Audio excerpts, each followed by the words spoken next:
see about the utilization of e-resources. That is,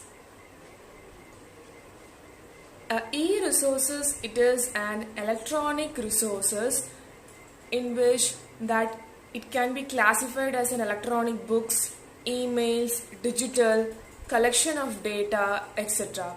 That it has a major resource in the teacher education process. So there are four in the resources types. That is, the first is about an email, next is e-book, the next is e-journal, the last one is e-learning. So first let us look into what is an email. So first is it is used to store information that is in PC or mobile. So it is a short form of an electronic mail.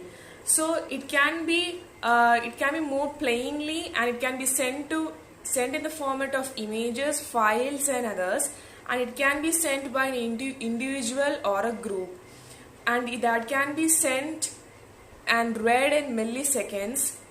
It can be stored and it can be archived. It can combine easily. It can combine easily with the messages or to the person. That is an easily accessible and that is easy to read.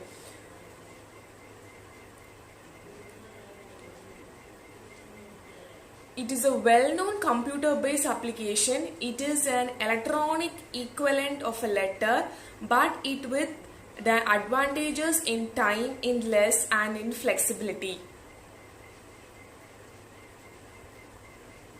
So the email in teaching is that it can be done for setting appointments, and it can be easily to connect people very easily, and it can easy to request or accept application, and that it's very useful for answering the questions, and it can be very important to discuss about the useful information of the discussions.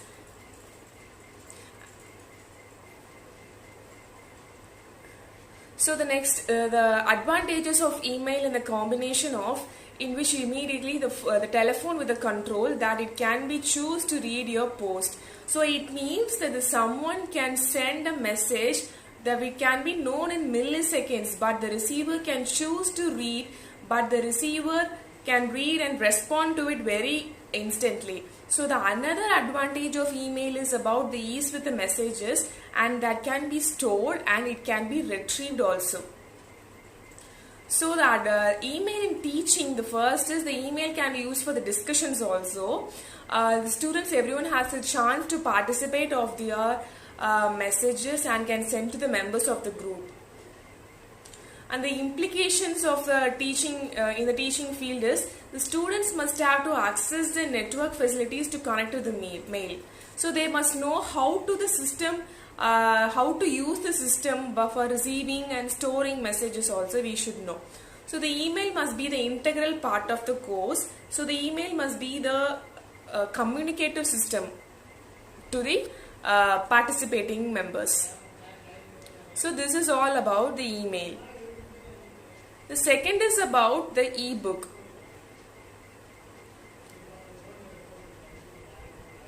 E-book is a digital book, and it can be seen in text, images, and it can be viewable only in electronic devices, and in e-book it can be viewed as a PDF, rich format and images. So for example is a Wattpad. Next is the e-book in education means the digital book of e-book. It is a learning process. It makes the learning process more easier and effective, and it makes the students more interactive and engaging between the participants.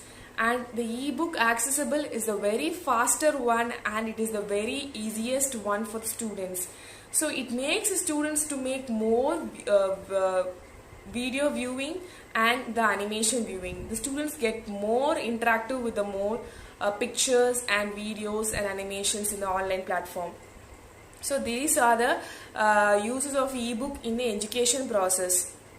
So the advantages of e-book is we can study anywhere, anytime, and it can be easy to accessible in the offline mode too, and it saves us from the printed cost, and it can be developed in the interactive assessments, and it has a many multiple interactive features in the ebook segments also.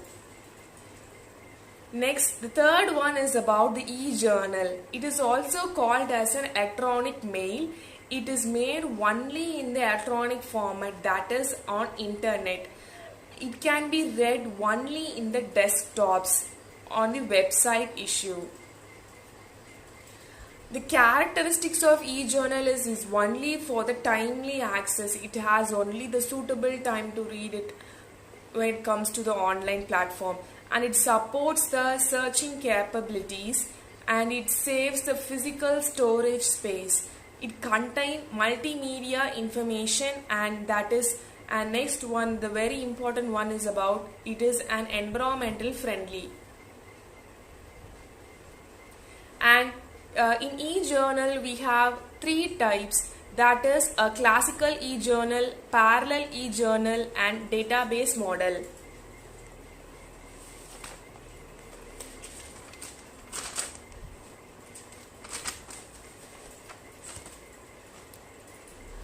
The first is about the classical e-journal. Classical e-journal, it is a sum of the electronic journal which is available only through the internet application, which was also called as a classical e-journal.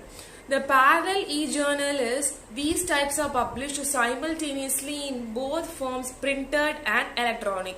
So that is called as a parallel e-journal.